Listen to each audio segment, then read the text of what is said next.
siku ya tarehe 5 mwezi wa pili mwaka huu, ilikuwa ni majira kati ya saa 7 mpaka saa 8 za usiku, huko katika baa inayofahamika kwa jina la Las Vegas iliyopo kona ya Bwiru, kata ya Nyamanoro, wilaya Ilemela.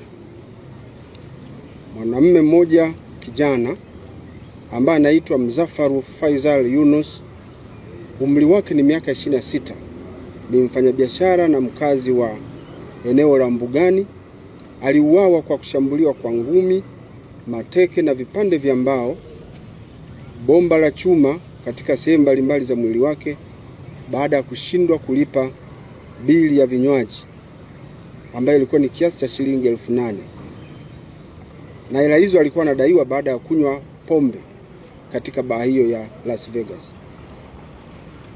Watuhumiwa waliofanya tukio hilo, ambapo kati yao kuna walinzi wawili wa baa hiyo ambao wamekuwa wakifahamika kwa majina ya mabouncer,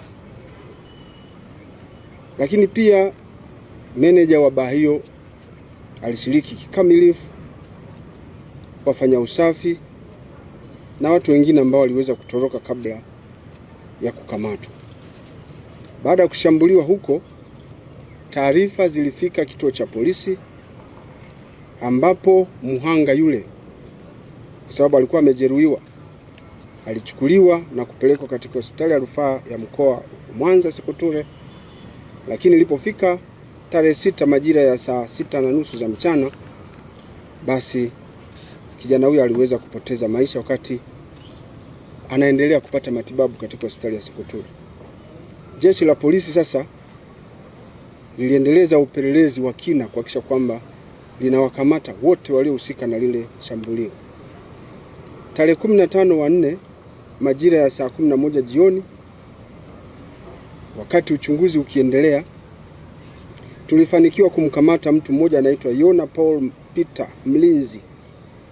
Huyu Yona Paul Peter ni mlinzi au bouncer kwenye hiyo bar. Miaka yake ni 22, mkazi wa Nyasaka, Msumbiji, wilaya ya Ilemela. Huyo ndiye alihusika na tukio hilo, tukaweza kumkamata. Lakini tarehe 21 mwezi wa 4 ilikuwa ni saa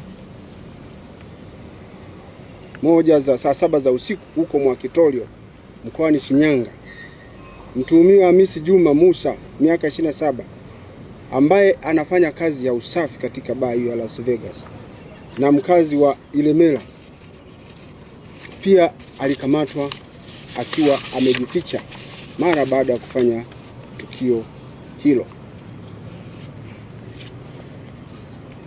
Tarehe 5 mwezi wa 3 mwaka huu pia usiku, katika kijiji cha Mkiu huko Mkuranga huko mkoani Pwani, pia tuweza kumkamata mtuhumiwa mwingine ambaye alishiriki katika mauaji hayo, anaitwa Benson John Mgoko. Naye ni bouncer, kijana mwenye umri wa miaka 19, mkazi wa Nyasaka, Msumbiji, wilaya Ilemela. Naye alikuwa amejificha. Kwa hiyo watuhumiwa hawa ambao walishiriki kufanya shambulizi hilo, kufanya ukatili wa hali ya juu kwa kijana huyo kwa sababu tu ya kumdai shilingi 8,000, wameweza kutiwa mbaloni. Uchunguzi unaendelea, ikiwa ni pamoja na kuwasaka watuhumiwa wengine ili waweze kuchukuliwa hatua kwa mujibu wa sheria.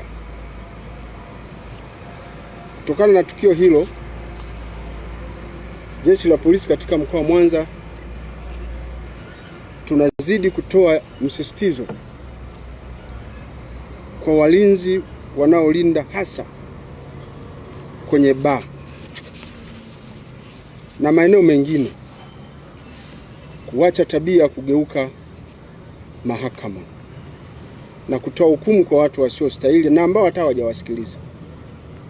Badala yake, mtuhumiwa anapotuhumiwa kwa tukio la wizi, la uhalifu, kazi yao ni kusaidia ukamataji. Tena ukamataji wenyewe unatakiwa ufanyike ukamataji salama, na baada ya hapo wakabidhiwe kwa jeshi la polisi au vyombo vingine vya usalama ili hatua za kisheria ziweze kufanyika kwa kuchunguza lile tukio na endapo ushahidi umepatikana, basi huyo mtiliwa shaka aweze kufikishwa mahakamani. Vitendo vya kujichukulia sheria mikononi vinavyofanywa na baadhi ya mabaunsa, Jeshi la Polisi tunasema vikome mara moja. Vinginevyo hatutaacha kuchukua hatua kali kwa baunsa yoyote atakaye kiuka taratibu zinazomuongoza za kushughulikia au kushughulika na mambo haya ya kijinai.